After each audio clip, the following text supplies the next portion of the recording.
ইলিশ মাছের মাথা দিয়ে আলু কুমড়োর তরকারি করব।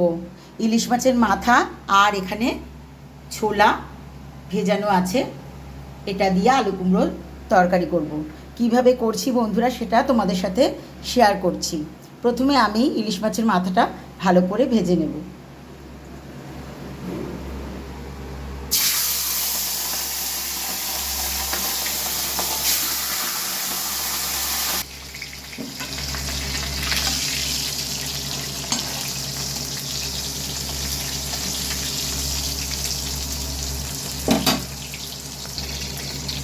ইলিশ মাছের মাথা ভাজা হয়ে গেছে, আমি তুলে নিচ্ছি।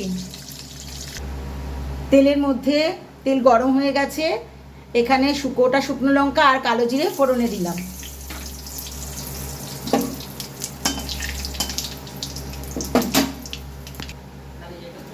এবার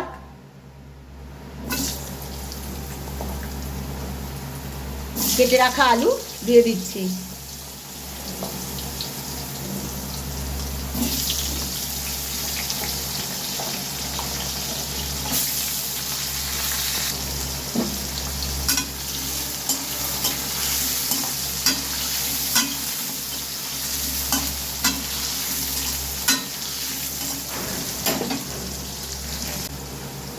এবার কেটে রাখা কুমড়ো অ্যাড করছি।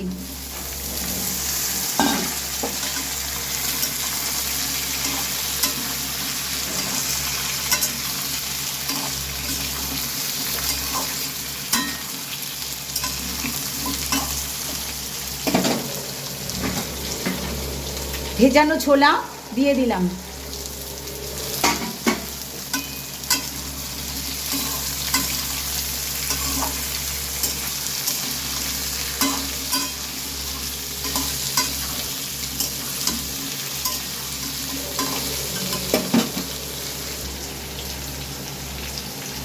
এখানে সামান্য পরিমাণে শুকনো লঙ্কার গুঁড়ো, হলুদ গুঁড়ো, নুন, চিনি পরিমাণ মতন নিয়ে নিয়েছি, এটা দিয়ে দেব।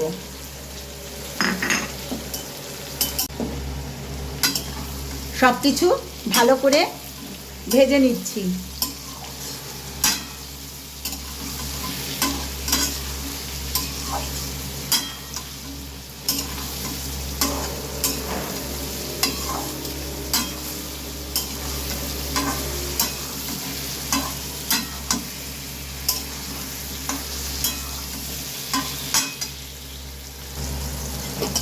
সব কিছু ভালো করে কষে গেছে, এখন আমি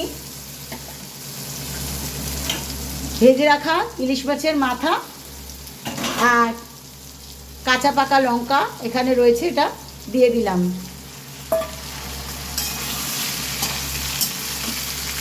দিয়ে পরিমাণ মতো জল দিয়ে দিচ্ছি। আলু কুমড়োর এই তরকারিটা মাখা মাখা হবে।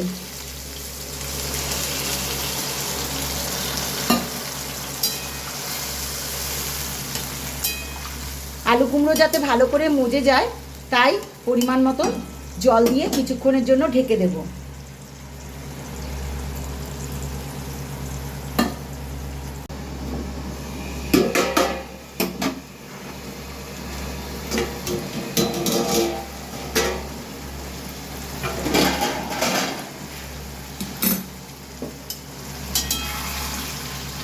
ইলিশ মাছের মাথা আর ছোলা দিয়ে আলু কুমড়োর তরকারি হয়ে গেছে বন্ধুরা।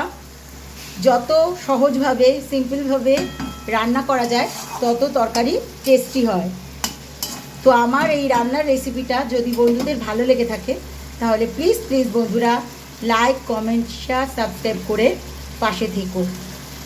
ঠিক আছে, এবার আমি তরকারিটা নামিয়ে নিচ্ছি। ঠিক আছে বন্ধুরা,